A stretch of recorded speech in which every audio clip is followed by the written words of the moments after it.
I've spent almost 3 decades now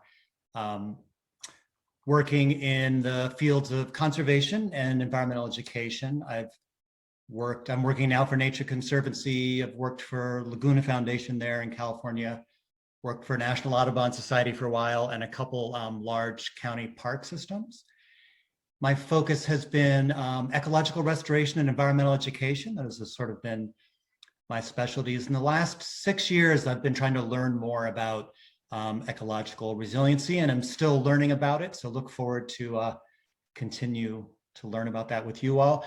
Just some quick sort of housekeeping. We are going to do some questions at the end, so please feel free to put any of your questions in the chat, and you don't have to wait till the end. When a question comes up, just pop it in the chat, and then we'll deal with all of them at the end, but feel free to put them in. And also, I'm going to stay afterwards at the end. So if you can stay after 2, if your question hasn't been answered, Molly and I will be staying after 2 o'clock, and we can continue talking for those of you that want to. And of course, this is being recorded, so you don't have to memorize anything. So let's just jump right in here. So let's start by just sort of talking about one of these big issues that we're facing.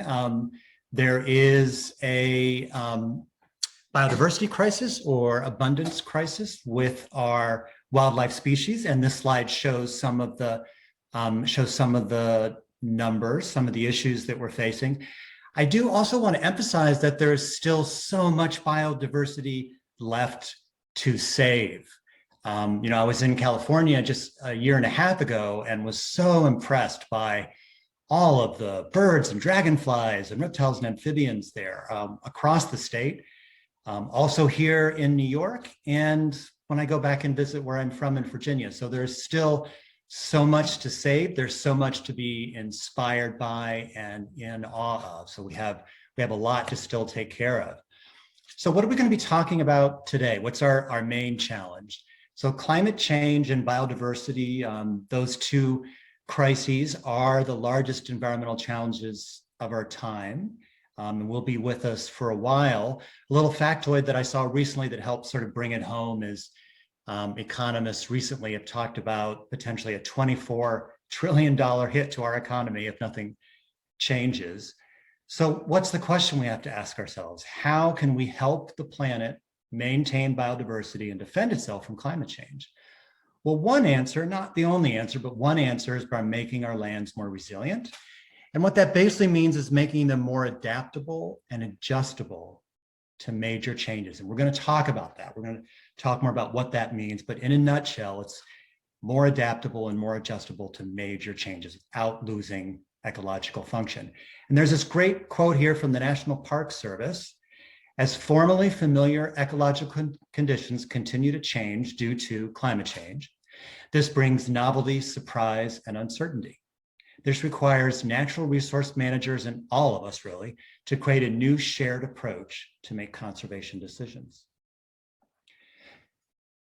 And I think it's important to keep in mind that there are really successful, inspiring examples of resilient actions happening right now. So there's a lot to inspire us, a lot for us to learn from. And these are just a very few examples. There are beaver wetlands and bison grasslands returning to Great Britain, animals native to that area that haven't been seen for 400 or 500 years and are being returned. Wolf-balanced ecosystems returning to Yellowstone that you've probably all heard about. It's very exciting. Dams being removed coast to coast here in the United States to return salmon and all of the flora and fauna that they bring with them. And then also it's nice to think about some of the sort of more human-focused things that are also resilient in nature. There's really exciting vertical kelp and seaweed farming happening right there in California and here in New England. There's a website that you can learn more about it. Very sort of resilient, regenerative way of farming. There's a regenerative grassland grazing revolution going on that's making cattle grazing more sustainable. That's really exciting. And something that really inspires me, there's millions of acres being returned to Native American tribes to manage with their own time-tested restorative sustainable techniques. And there have been numerous studies that have shown that lands that are owned and occupied by indigenous peoples have higher levels of biodiversity. And I'm going to talk more about that. So there's a lot to inspire. There's lots that's happening right now, and we are resilient. So this is just a quick example of an ecosystem of lands becoming more resilient from the reintroduction of wolves. Basically, the wolves were controlling sort of overpopulated herds of ungulates like elk and deer. And so returning the wolves changed the soil quality and structure, the water quality, the plant community, the microclimate. Huge resilient change, that landscape, making it more resilient. So what is resiliency? So the very basic definition we're going to focus on today is the ability of a natural landscape to sustain necessary ecological functions and native biodiversity under multiple stressors and changes. So that is the real basic definition. Nature Conservancy that I work for has a slightly more complicated one underneath. They've just changed natural landscape to geophysical site, which we'll talk about, and they've thrown a couple more words in there, but it means the same thing. And then I like this thing on the square on the side that's also Nature Conservancy, a resilient system. It's a biotic community that exhibits flexibility and stability and characteristics that sustain its diversity and services while allowing adaptive change. So you're going to learn, we're going to be talking about this idea of being able to adapt and change in the face of big stressors. And some real quick vocabulary here: ecological functions, which we're going to talk a lot about. Those are just relationships within an ecosystem, like nutrient cycling, soil cycles, food web cycles, habitat regenerations, like forests and wetlands and meadows being able to maintain themselves, wildlife cycles. That's what we mean by ecological functions. Biodiversity is just the diversity of life. And when you have higher biodiversity, it means that that site, it's like having a more adaptable and flexible team. If you have lots of species of ferns and trees and reptiles and amphibians and birds and insects, then that site is going to be able to continue those ecological functions, even if some extinctions happen. So a large, diverse team is a more adaptable, flexible team. That's why biodiversity is important. So in summary, the idea of ecological resiliency provides a framework for conserving the full range of biological diversity and ecosystem function while allowing species and communities to rearrange in response to a changing climate and other major stressors. So it's about giving the land the ability to adapt over time. So let's talk briefly about the difference between resiliency and restoration. I spent a lot of time doing ecological restoration in my career. So restoration in its purest sense means trying to return to a previous state or condition. Resilience means helping the land prepare for potentially unknown states and conditions rather than something historical. The thing is, they're not dichotomous. They don't have to be mutually exclusive. You can use both of them. We need the tools and disciplines and knowledge of both of those approaches. They can work together. Resiliency just adds some more flexibility and sort of expands our vision. You can combine them to resilient informed restoration or just resilient restoration. Quick examples: trout streams. Trying to take a stream that no longer has trout and restore it to a condition that existed 50 years ago to get those trout back. That's sort of pure ecological restoration. That's often not realistic because the land around that stream has completely changed because of development, land use, water quality, soil quality, and the climate has changed as well.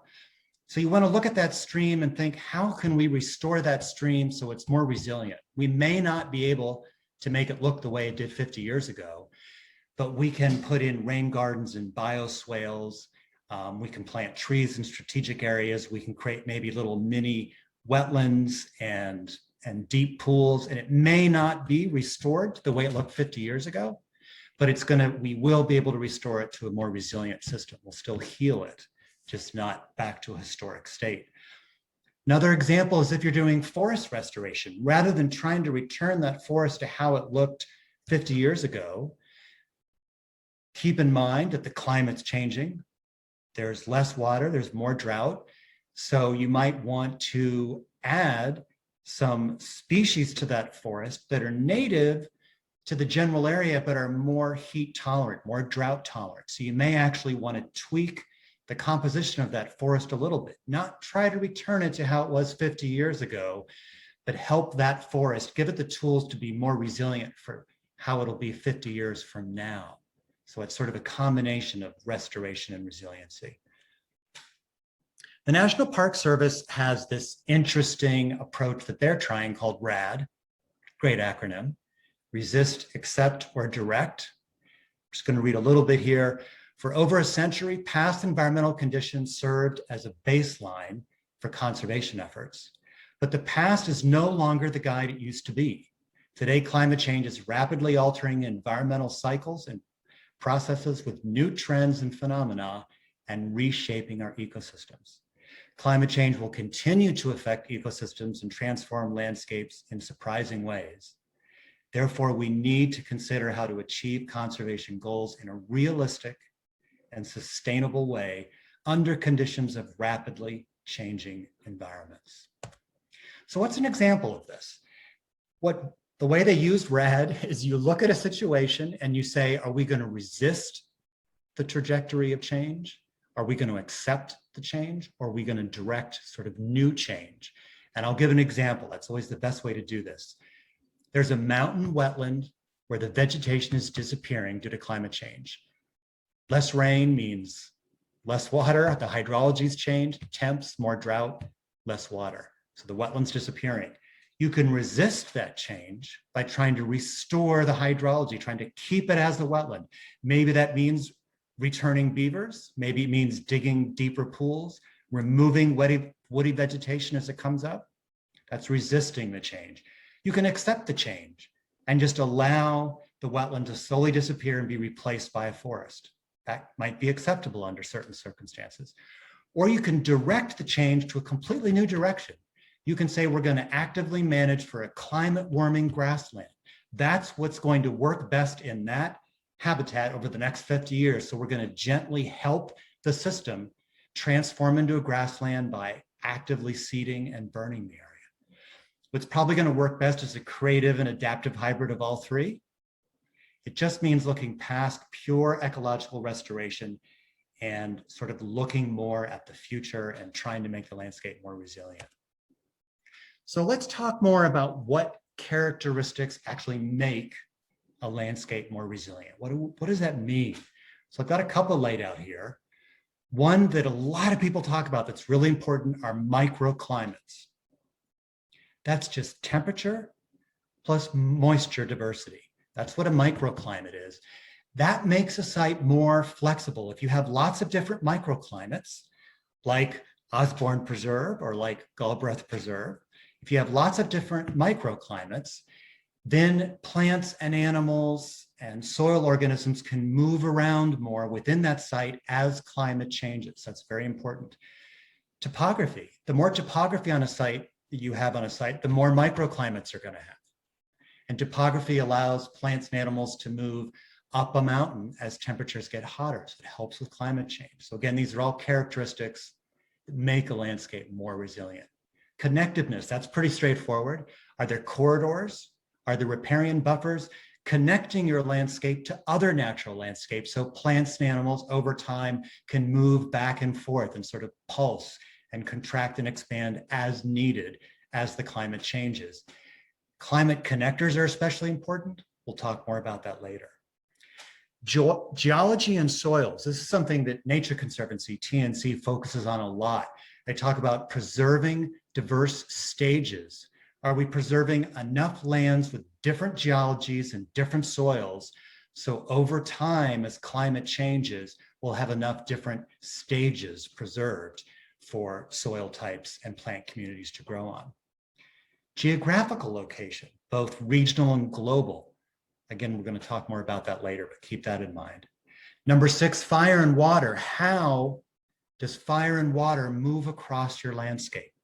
Think about how it's going to move across your landscape and interact with your landscape as climate change continues. Just think about that.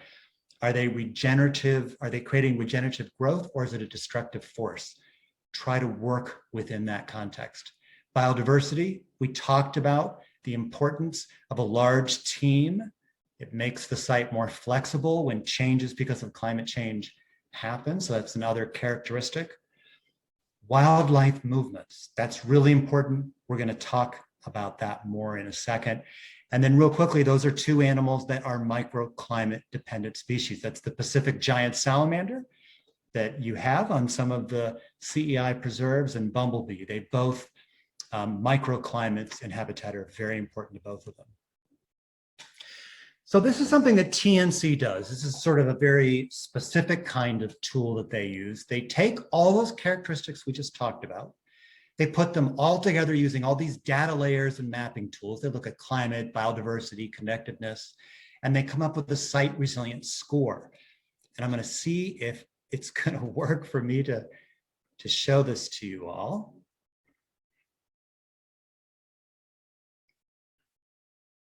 So are you able to see the website that just came up? You're not able to see it? No. Okay, that's okay. I think I can. I'll wait. Well, okay, now you. I can make this happen, I think.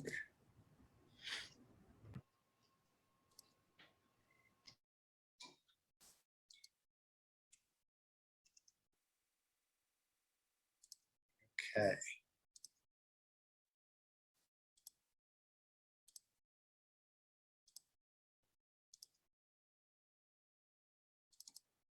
Okay, can you see the website now? It says, welcome to Resilient Land Mapping Tool. Yes. Awesome. Okay, thank you. So we're going to go in and take a look at this. So Nature Conservancy has broken the whole country down into these data layers. Dark green means more resilient. Brown means less resilient. They've used all of those characteristics that we talked about.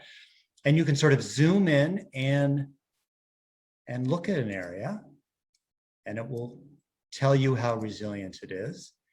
So if we zoom in here and we look at, let's say, Point Reyes.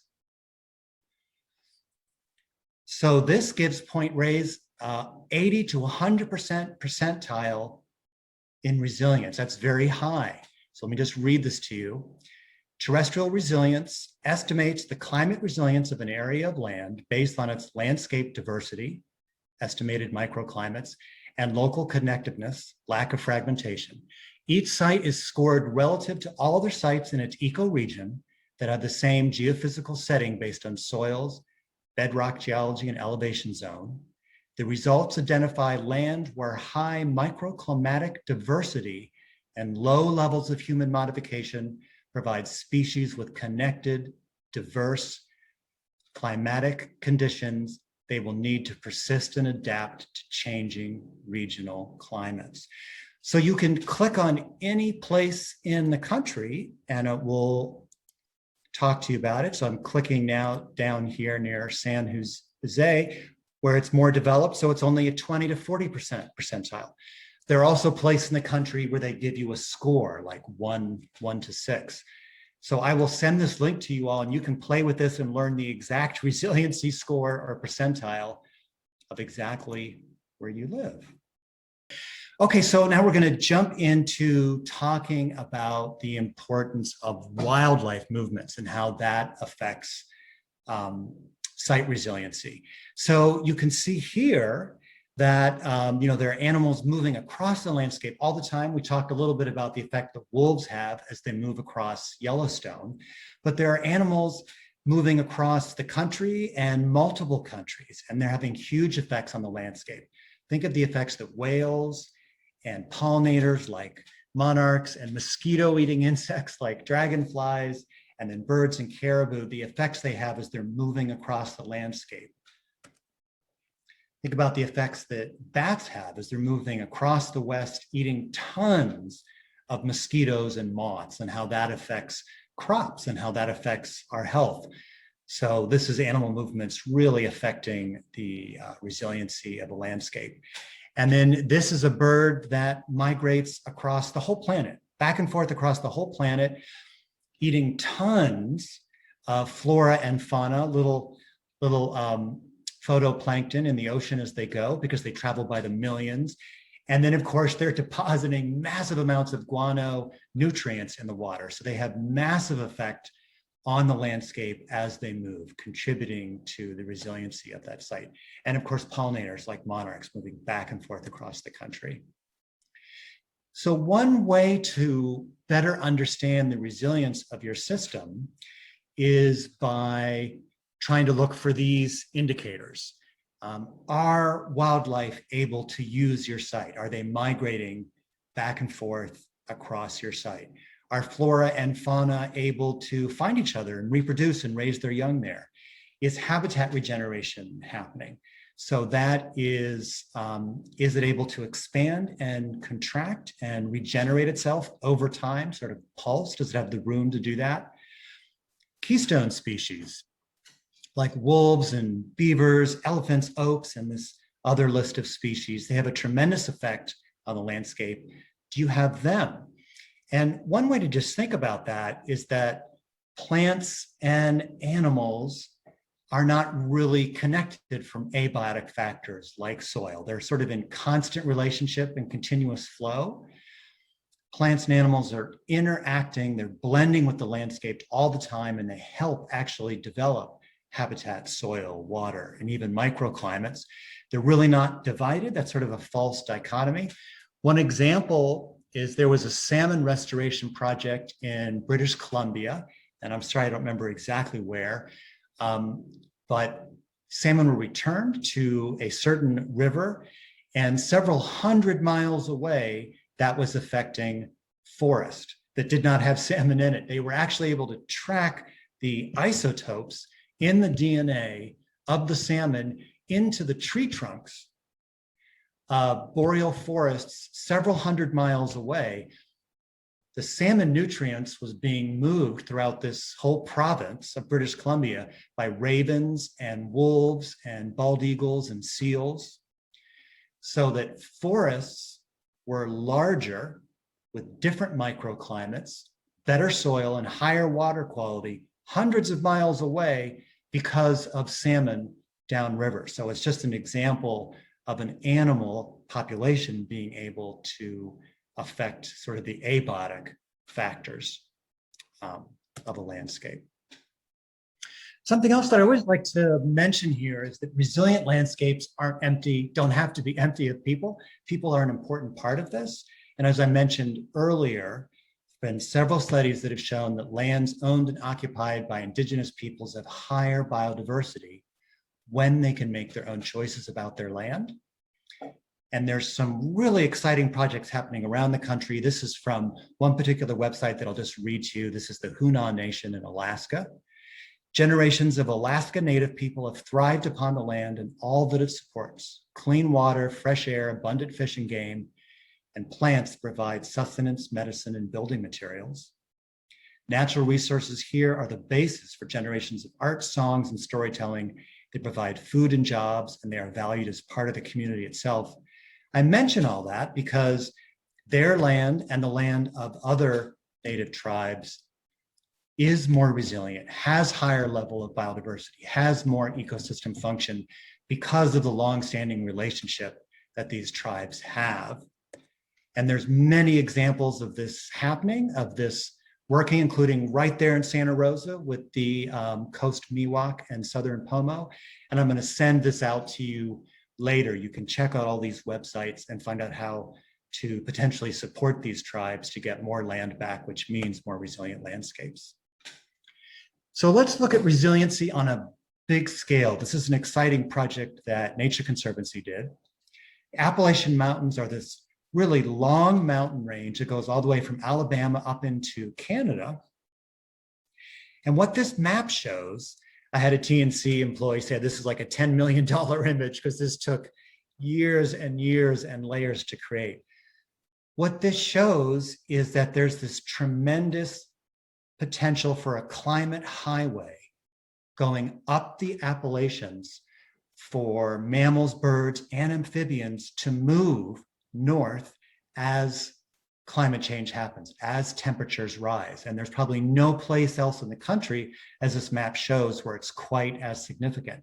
So this is a good example of the importance of strategic geographical location.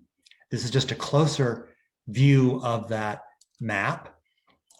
Again, we're talking about globally significant climate corridors where migrants that need to make northern range shifts because of rising temperatures can move north along this Appalachian chain. And this just shows, again, going all the way from Alabama up to Canada. And the same thing's happening right where you are in the coastal range, going from Baja California and Mexico all the way up into Vancouver and British Columbia along the mountains there too. So this is happening around the country, as you can see from all these lines. And it's a good example of a resilient and connected network where animals can move north and adapt to climate change. Another reason the Appalachian Mountains are so important is something called natural climate solutions. Plant photosynthesis is the most cost-effective method for capturing carbon on the planet. Preserving and restoring forests and wetlands could capture up to 15 billion tons of CO2 per year. This implies natural climate solutions could mop up about 30% of the CO2 we need to deal with every year. So it's another really important reason to conserve large stretches of forest. The Appalachian Mountains actually happens to hold 50% of the carbon stocks on the East Coast. It's very important. And, you know, this is why this guides us, that guides the Nature Conservancy towards really large, regionally strategic purchases based on the resiliency principles that we've talked about. Well, that's huge scale, right? But a lot of us don't have millions of acres to work with. So I'm going to bring this down to a smaller scale. I'm going to talk about a 60-acre site where I live. This is where I live on the Pine Neck Sanctuary here on Long Island. And one of the issues we have here are marshes disappearing, or at least being degraded, shrinking because of sea level rise. So we're looking at how to deal with that, because even this small site is important. I've highlighted in blue the elements of resiliency that this site does still have, even though it's small. So there's a couple things we're looking at to try to facilitate resiliency on this site and help this marsh. It's very simple. We have a path that goes into the marsh. Well, we want to leave room for the marsh to migrate. As the lower end of the marsh is lost, it's going to need to recreate itself up closer to the forest and the path. So we're going to stop maintaining that path.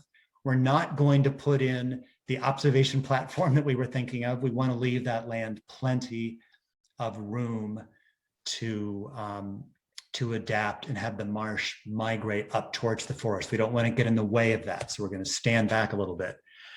And we want this to be able to happen on a larger scale. So the red here shows all the Nature Conservancy property we're trying to buy up along some other marsh systems so that the marsh has room to adapt and migrate and sort of pulse and change itself with sea level rise. And then on even a smaller level, still here on Pine Neck, I just want to go over quickly this decision process that is sort of resilient infused restoration is what I'm calling it. We have a mixed pitch pine and oak forest here, which traditionally was maintained by fire. Pitch pines need that fire to maintain themselves. They need disturbance ecology, or they get shaded out by other plants. They need fire. Well, we can't have fire here anymore because this area around the preserve is so developed by communities and houses. We actually spent several years trying to bring fire back, but it's just not realistic. It's not going to happen. So full ecological restoration can happen. And at the same time, we're also hesitant to go in and do selective clearing of some of those oak trees to allow the pitch pines to grow, because oak trees are so good at carbon storage, which is important when you're talking about resiliency. So although we may do some low level, very sort of gentle forest management, we're also looking at where can we encourage those pitch pines to grow so we continue to have that community in other parts of the preserve. So we're going to do a couple things. We're actually going to allow pitch pines that are trying to grow up in one of our meadows, we're going to allow them to do that. Instead of mowing them every year to keep that part of the meadow open, we're going to give a small part of the meadow back to pitch pines, allow them to grow there. But we're not going to lose size of the meadow because we're going to shrink our turf area, which of course uses fossil fuels. That's not good as far as carbon and climate change. So we're going to give part of our turf back to the meadow. And this is also a good example of talking about realistic biodiversity and restoration. The meadow species that used to live here, upland sandpiper, bobolink, they needed huge meadows to survive.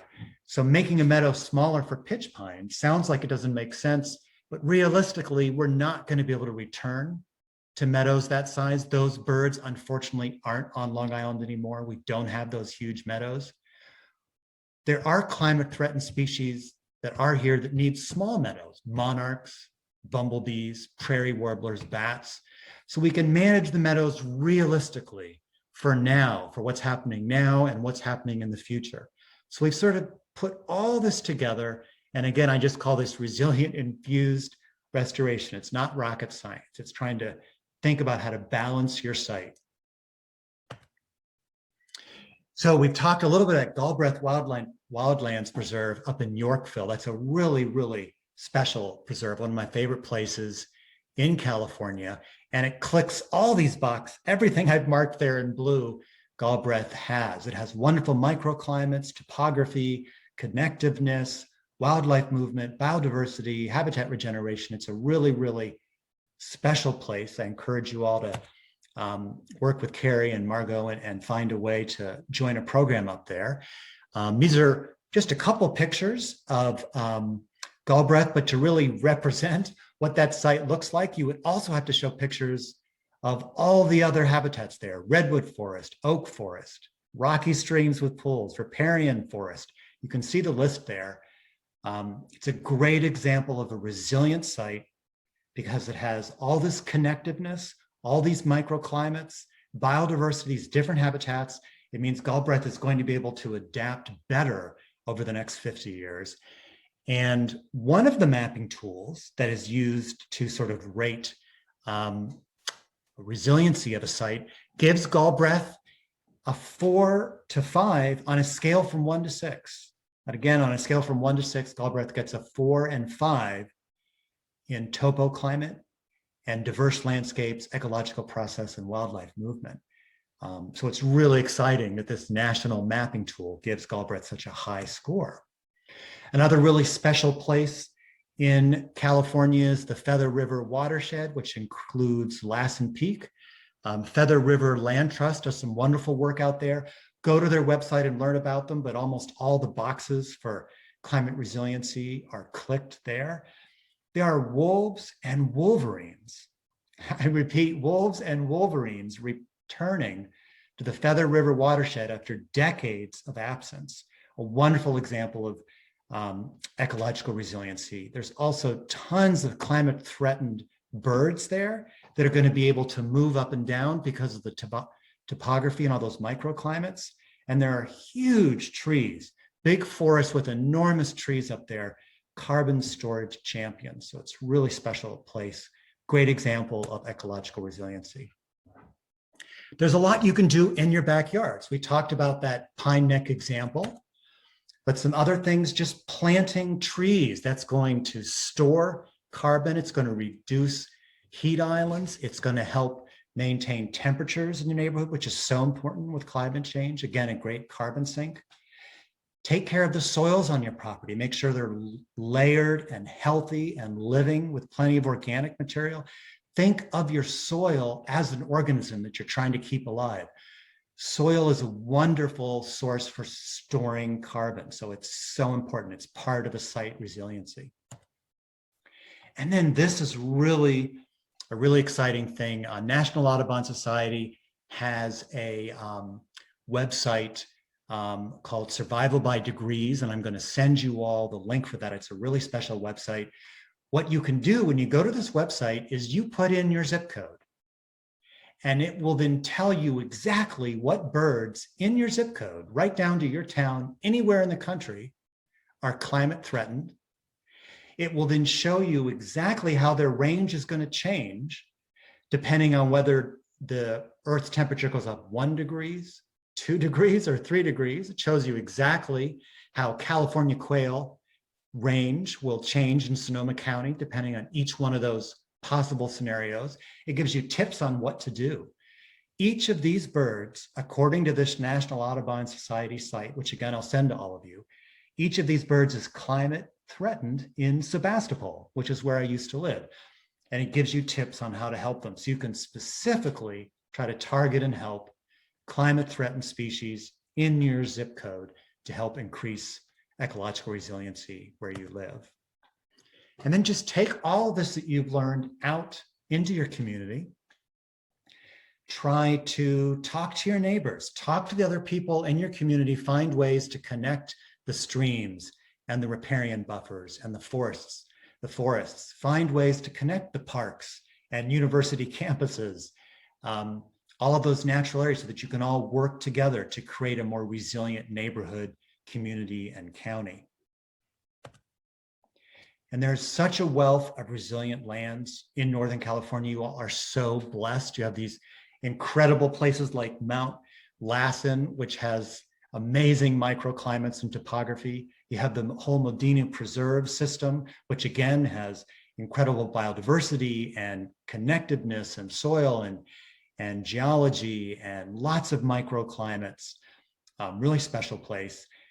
You can work and try to find ways with your neighbors to connect, make sure the Laguna de Santa Rosa, Point Reyes, Russian River, Marin Headlands, all these that I've listed, make sure they're protected and connected so they can all continue to be resilient. And again, Galbraith Preserve and Osborne Preserve, owned by SSU, are really special places. So I encourage you to visit and support them. And then lastly, this is the last bit here. These are 2 citizen science projects that I recommend really highly. They're excellent climate resilient focused projects.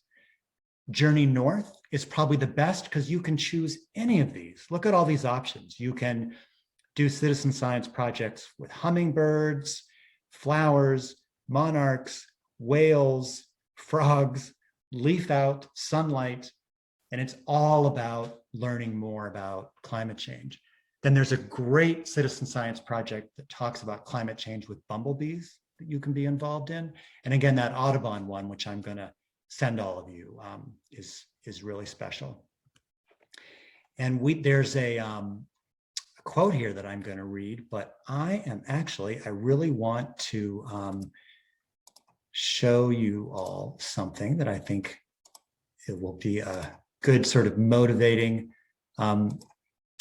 way for us to end here. Are you all able to see my screen where it says Meet the Guardian of Mexico's Fat Mountains? Yes. Yeah, we're able to see the CNN video. Okay, awesome. So I think this is a good way to ground us and end the presentation here.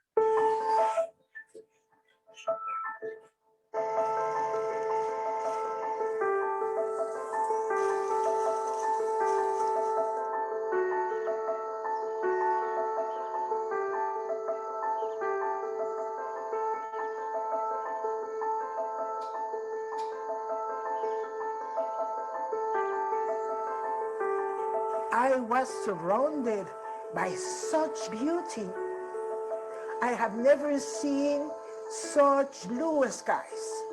And the mist in the middle of the forest, it was like a shock for me.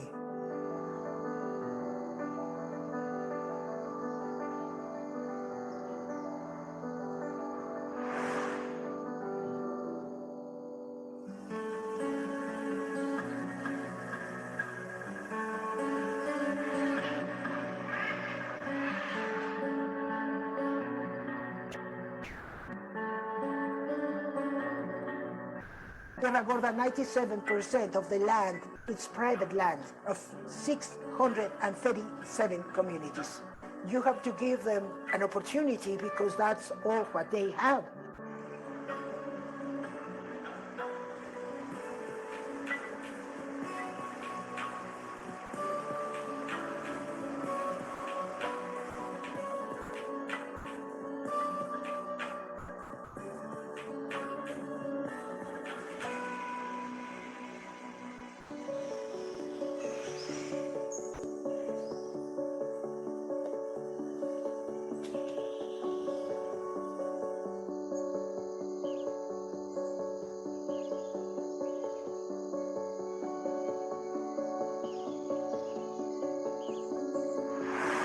modern society is so far.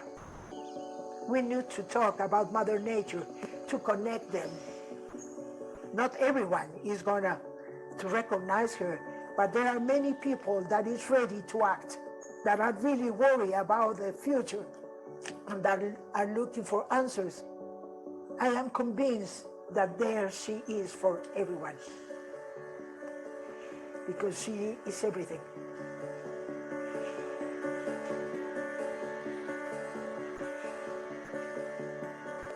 Tell us what you're doing to preserve the health of the planet for future generations. Okay, folks, I figure she can be a mentor to all of us, and ends with a little inspiration there. There's really wonderful projects and success happening out there to make our planet more resilient. So does anybody have any questions now? Molly and Margot, I think I'll maybe let you sort of go through the chat and share what you see there. Yeah, definitely. We're now in the Q&A portion. So if anyone has any questions, you can just put it in the chat box. Yeah, one person asked if this, let's see. Oh yeah, one person asked if this would be all the resources we sent on email, and Margot answered that yes, it would be. So that'll come in after the post-event email.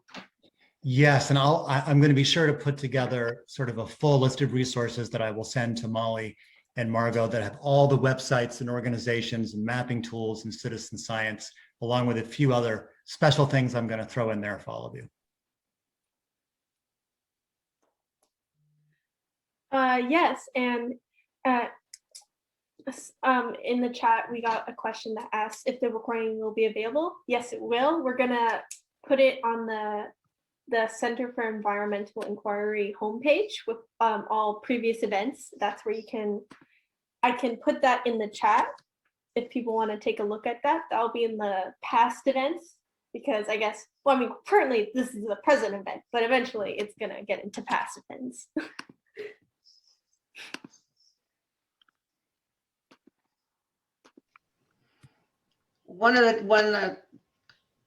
Never mind.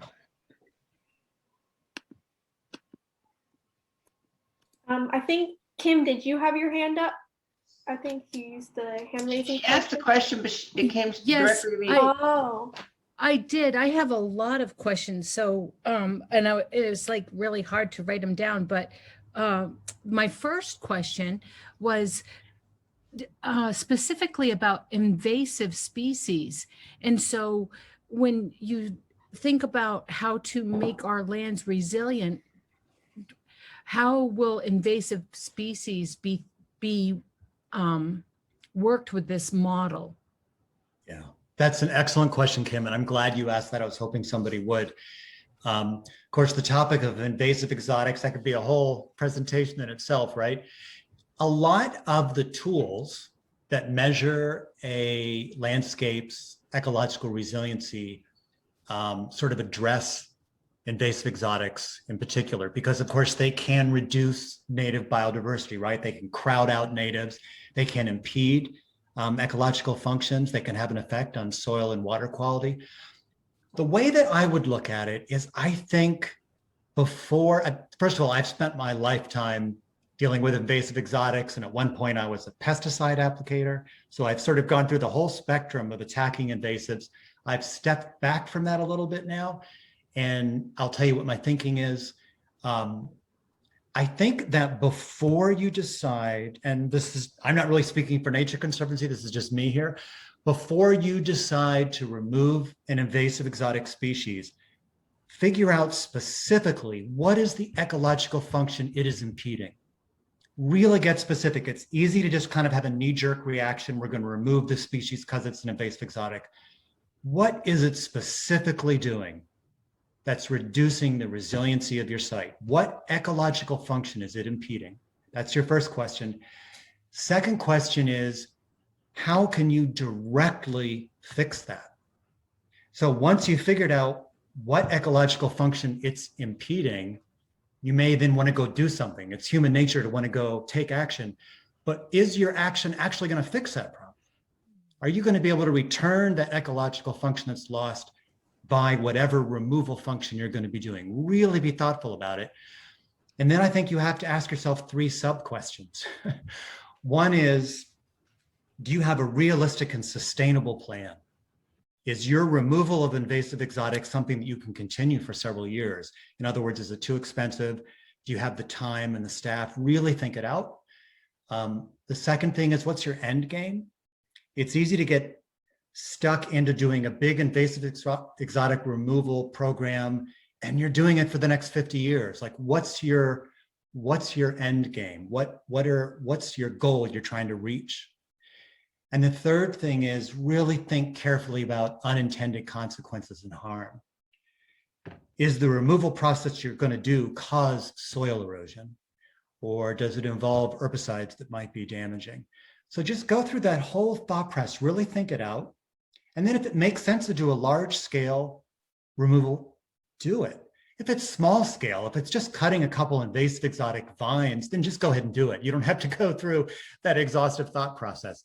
But if you're looking at treating several acres, doing a big project, then I would really go through that whole decision tree. That's excellent. I thank you for that. And then that segues into another question, which is Point Reyes. You had said that that was a very, very healthy region. And I just was out at Bodega Bay, and number one thing, I saw all the ice plants everywhere. But I wondered what's the criteria on how to determine how healthy something is? When I think about Point Reyes, and when I go out there, and we just had a huge fire too, but the elk population is getting really huge, and then there's a lot of dairy also, and then there are so that was what kind of criteria do you look at when that mapping tool says that something is highly resilient? What is it actually saying? Because somebody visiting might wonder what that really means. That's another great question. Yeah, anytime you are trying to measure the ecological resiliency of a site, you definitely want to have several tools that you're using. And whatever tool you use, you want to go out and do some ground truthing and walk around and talk to the people who live on and manage that land. That particular tool we were looking at was looking at really sort of big picture things, like connected natural landscapes that didn't have a lot of human development. They were looking at topography. They were looking at geology and soils. They were looking at microclimates. That particular tool wasn't focusing so much on things like invasive species versus natives, or whether certain populations like deer, elk are overpopulating because of lack of predators. Before you really use a tool, you want to really understand it. And that particular tool, the nice thing when you click on it, it specifically talks about microclimates, soil, topography. It's big picture stuff. Then you want to go out there and talk to the people who understand the plants and the fauna that live there. And you put all of that together and all of those different tools and ways of monitoring give you a full picture. I thank you. I want to make sure that other people have an option to ask questions. I've still got like 4 others. So I don't want to take all the time. Sure. Well, is there anybody else who has a question? And then Kim will certainly come back to you. Yeah, I do. There was a point when you were talking about kind of creating more biodiversity in your own soil, like within your own backyard. And I was just wondering kind of like how you can do that, with I don't know if it's like with compost, but it's just, I find it really hard to tell, whether something is going to be like actually beneficial, or if you're just throwing your compost in your yard, what if it's bad for it, or if there's pesticides? Sure. Another good question. Yeah, soil is so important. And we don't usually, including myself, we don't usually think of it as a living thing, do we? So the first couple of things are try to do no harm. Obviously, pesticides, herbicides, fungicides of any kind are going to reduce the living factor and the resiliency of your soil. It's not necessarily going to completely kill your soil, but herbicides, pesticides, fungicides of any kind are going to at least have a small, if not a large, detrimental effect. So just at the very least, try to reduce those chemicals. Also, because the soil is living almost like a forest, a lot of people talk about the damage of heavy tilling. If you go into your soil and do lots of digging and turning it over, that's something we often do for gardens, but you want to minimize that because that forest is a living ecosystem the soil is a living ecosystem like a forest. Imagine if you turned a forest upside down. So it's okay to rake and cut and do digging in your yard, of course, but try not to do like heavy level tilling or turning of the soil in big amounts. That's a living ecosystem in there. The second thing is make sure it has organic material, whether that's compost. And I would say compost is fine. I wouldn't worry about that.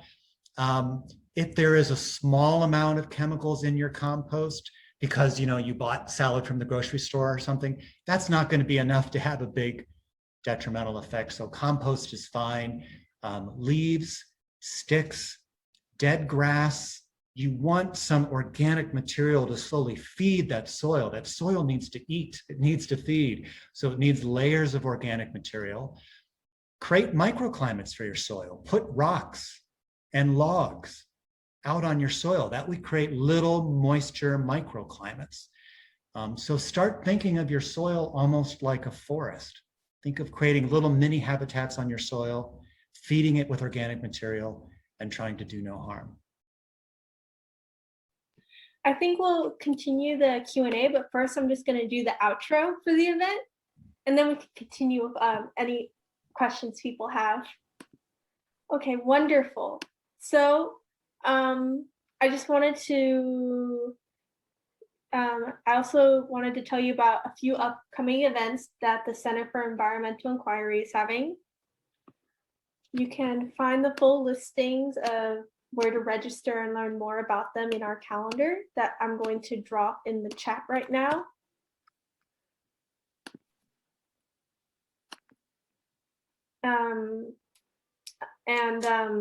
An upcoming event that we have tomorrow is the Citizen Science bilingual event for Sudden Oak Deaf. That's from 6 to 7 p.m. If you can't attend this event, you're still welcome to join citizen science efforts, and you can learn more about what they're doing in this link that I'll also drop in the chat. There we go.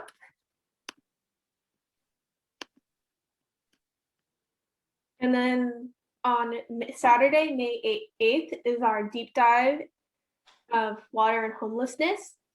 And it'll showcase student research that was done as part of the Raising Water, a multi-year initiative between SSU and community leaders to study and identify potential solutions surrounding the nexus of water quality and homelessness in Sonoma County. We're really proud of this work and what the students have done and are doing. On Thursday, May 13th, we are presenting our last live in the field event for the semester. It's going to be on the impacts of field research on society. The event is aimed at undergraduate students, giving opportunities for them to connect with field researchers across the globe during this time that field trips and research experience are limited. They're a part of the NSF funded projects, and if you're an instructor, please consider bringing this up to your class or students. You can learn more about what they're doing at the virtualfield.org, which I'll drop in the chat box as well. Virtual events can be attended anywhere, so feel free to invite your friends and families for future events anytime in any time zone or country. Thanks again to all of you for attending, and stay safe, and we hope to see you again soon. So yeah, we can continue with the Q&A section, and here's some other resources you might be interested in the chat. Awesome, Molly, thank you so Awesome. much. Again, I just wanted to add one more thing about the soil. Soil is healthier when it's aerated by deep root systems. A lot of the exotic and sort of turf grasses that we use are annual, so they have shallow root systems. So if you can plant native grasses and native wildflowers in your yard, they're going to have deeper root systems, which will pull the water down into your soil and also help aerate your soil. So native grasses, perennial native grasses and wildflowers will also help make your soil more resilient.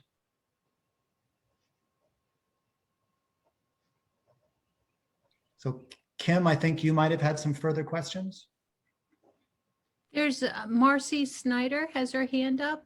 Oh, great. I'm sorry. I didn't see that. Yeah, Marcy, go ahead. What's your question, please?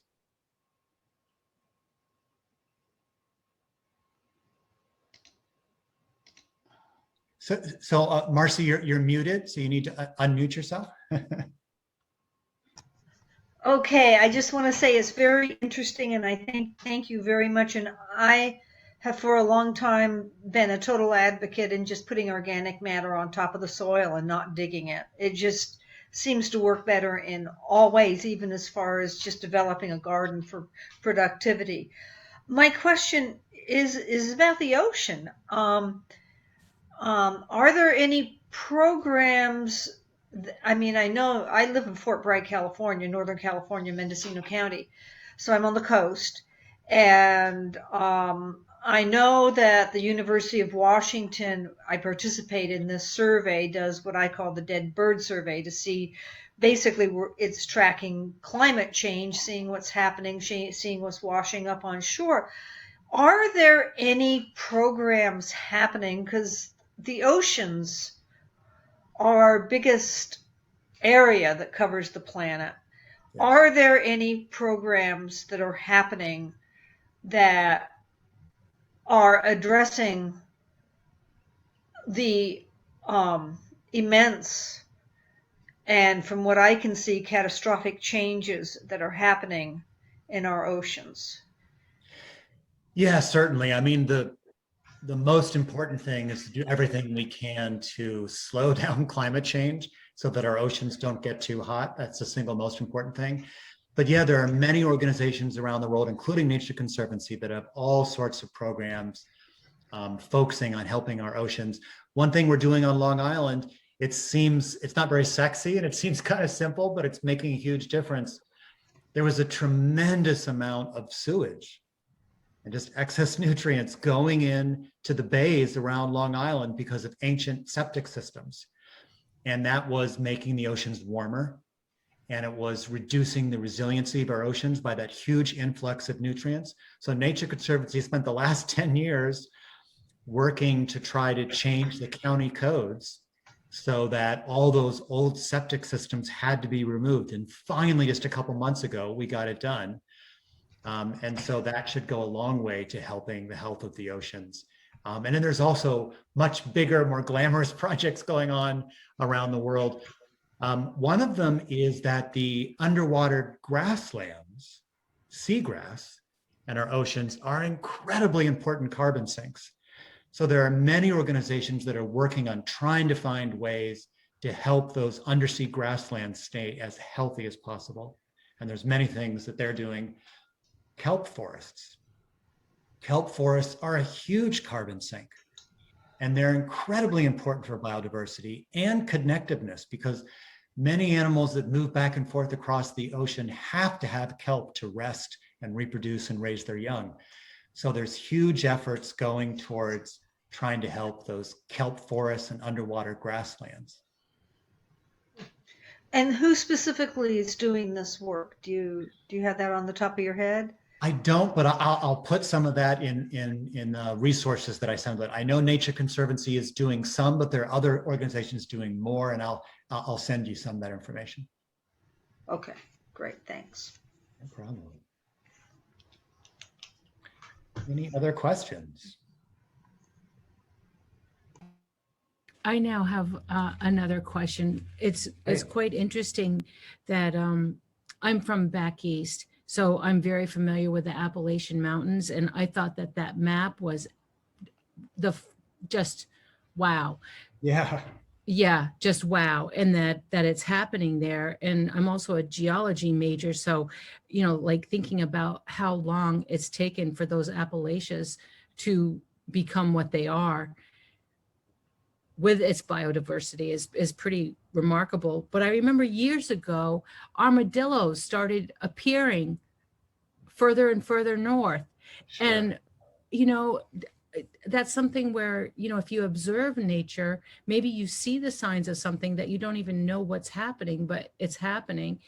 And, I just thought that was really odd. So it made me wonder about, in some cases, maybe the migration, does nature know what's beneficial?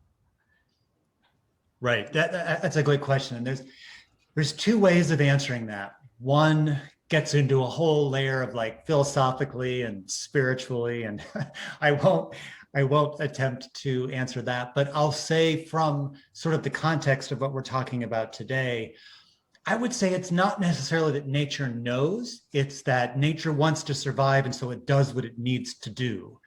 So if armadillos notice that things are getting warmer, and that the place they normally live in Florida is getting too hot, they're going to start moving north so that it gets cooler.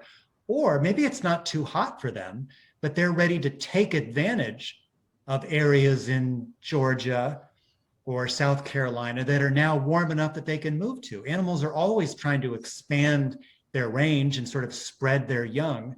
So it may be that the armadillos are just doing what they can, not necessarily a thought process, just survival. Although again, I would imagine that if you talked to, some of the indigenous peoples that I mentioned, they would disagree with that, very possibly rightfully so, and say there is a lot more thought going on in nature, and that's debatable. That's very interesting. And then my last comment, and it's posed as a question too, is that I just read within the last 2 days a huge article on indigenous peoples on Long Island wanting to put in casinos, and that there's a huge tension going on about that, but there's also a communication going on about that. And can you shed any light to that situation, and how society is going to deal with the inequity of socioeconomic class in this whole ecological way of living on the earth? I don't think I said that very well, but I think you understand what I'm asking you. Yeah, I think so. I think I understand. Yeah, that's happening about 5 miles from where I'm sitting right now. That's the Shinnecock Nation. So I'll just speak for myself, not as a representative of either Nature Conservancy or Sonoma State University. I'll be speaking as a volunteer here. I actually just finished doing a pretty intensive indigenous peoples training where we're learning how to work more with indigenous tribes as partners. I guess what I would say is those controversies about casinos get a lot of press, but there's a relatively small amount of tribal nations in North America that are actually trying to install casinos to raise funds. So it's a relatively small issue that gets a lot of headlines. And then again, just speaking for myself, I would say, not to get on a soapbox or too much, but considering what they have been through over the last 500 years, if casinos helps them get back a tiny amount of the wealth that was stolen from them, then I think we should at least be open to it. Studies have shown that when indigenous people have the ability to, when they're empowered to make decisions over their own land, that land eventually has higher ecological resilience, higher biodiversity. And if they have more funding, more money that they get from casinos, they're going to be able to do more ecological restoration and take care of their land. So personally, I'm okay with it. And I think it gets more press than it actually is. Well, I thank you for that, and I think that I just really thank you for that, because it would be so much more preferable if we could all figure out how to do the right thing without thinking about the economy of it. That would be the best, but we have to think about economy. So thank you so much. And thank you for your presentation. It was completely awesome. You have Big Basin Redwoods State Park. And I also just recently watched an incredible, very dated documentary from like 1976 about the clear cutting of the redwoods way back then, and how particular corridors were kept. And I think how critical that movement was to keep those corridors going, so that what we have today, and it doesn't seem like that long ago, but it is, and what we're seeing today. So I think that seems like it was a study in how well those corridors actually do work, and that a corridor can make the difference for the future. And it's actually, I think I'm right in saying, someone correct me if I'm wrong, it's the oldest state park in California. It was the very first California state park. So watching it grow and adapt is amazing. And I was just so encouraged by these quotes, which are just from really a couple months ago, saying that, the folks there are already seeing sprouts coming back at Big Basin. The one that I was referring to was, though, actually up in Northern California, and it's the national park. It's a huge corridor. Oh, okay. That Prairie, I don't remember the name, but it's Prairie something or other. But it's beautiful, and it's connected with state parks. It's connected with national forests.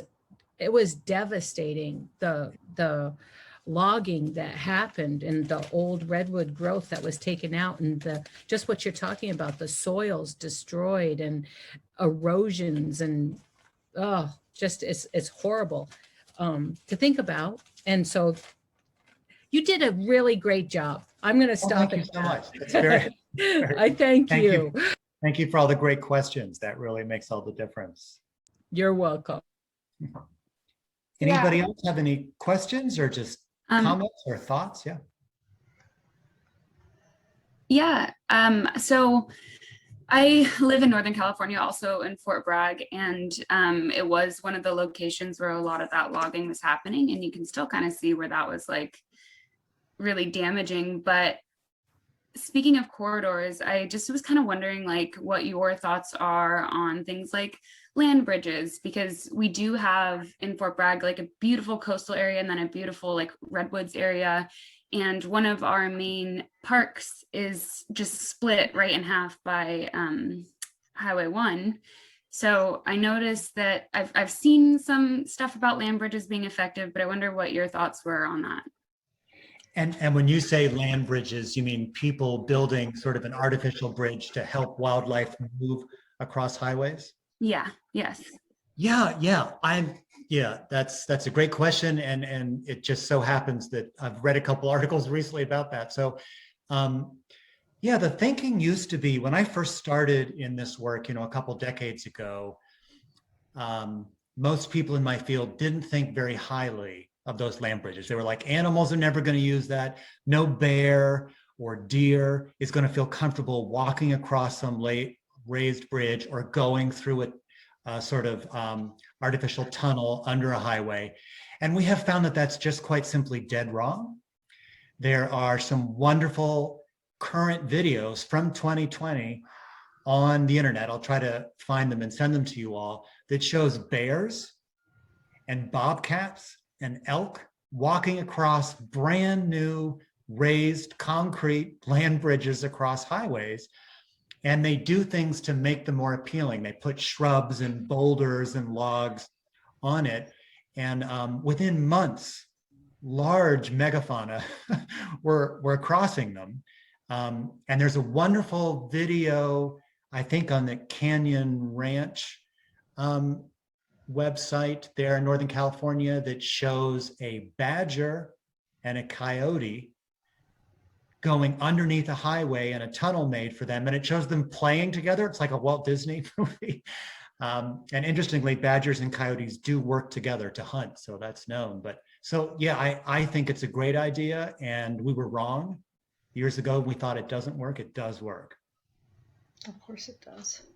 Right. Yeah, I saw that video, which is what kind of made me think about that, as far as the, having like just an access path, how that would help, especially like within building like human-made corridors.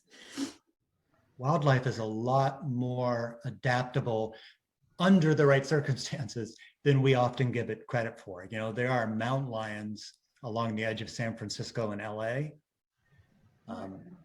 Wolves are slowly returning to a lot of California. A lot of it is being kept quiet for sort of political reasons, but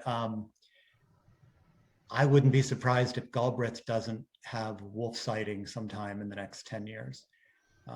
So there's a lot of neat things going on.